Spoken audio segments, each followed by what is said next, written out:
Heavy strength training is the best way to build muscle, but it's also the slowest. Lifting heavy weights builds pure muscle, known as contractile proteins, that make your muscles stronger, but these contractile proteins only make up about 25% of your actual muscle mass. The rest?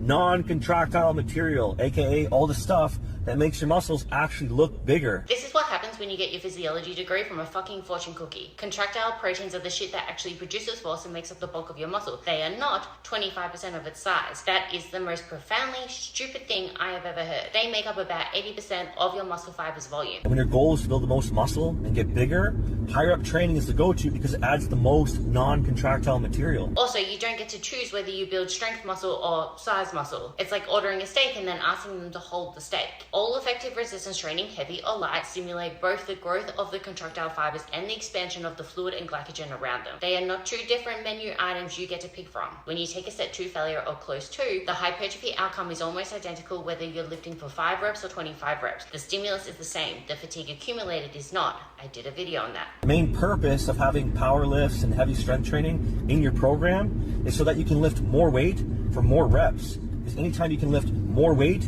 for more reps, you're going to build more muscle. And funny enough, he stumbles us backwards to the correct conclusion at the end, that getting stronger allows you to lift more weight for more reps. But he gets there with the physiology map drawn in crayon. He's right that getting stronger is the goal, but his why is a complete fucking fairy tale built on numbers that he pulled out of his ass.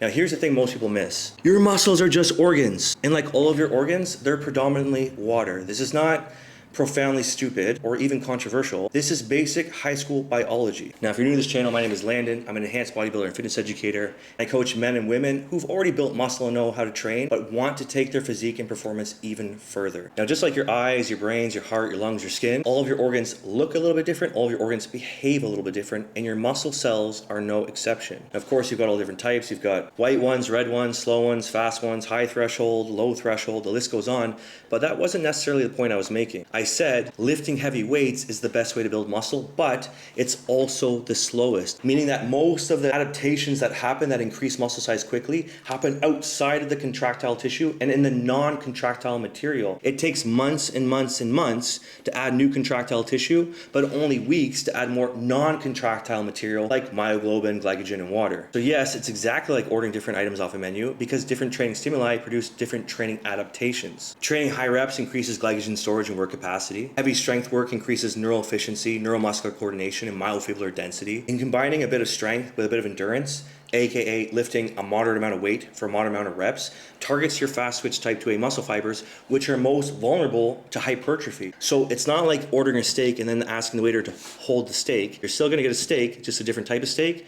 You're still gonna build muscle, just a different type of muscle. Now, somehow we both agree that lifting more weight for more reps is gonna build more muscle. We just seem to disagree on how to get there. Darian seems to believe that periodization isn't important and you can train like a beginner for your entire training career. What gets you from beginner to intermediate doesn't get you from intermediate to advanced. Every step of the way becomes a little bit more nuanced. Every step of the way asks a little bit more of you. Now, I am not here to be understood. I am not here to be liked. I am not here to be followed. I am here because I feel that there's too many bullshit fitness influencers who cite 4-week studies performed on beginners and claim that is gospel for advanced lifters and bodybuilders. That is bullshit. And half of these studies they cite are total scams. Now, if you're actually a free thinker, if you're anti-sheep and you're anti-NPC, then you're gonna wanna stick around because I'm gonna show you exactly how to build muscle and I'm not gonna hold anything back. It starts with my new vlog series. I'll see you there.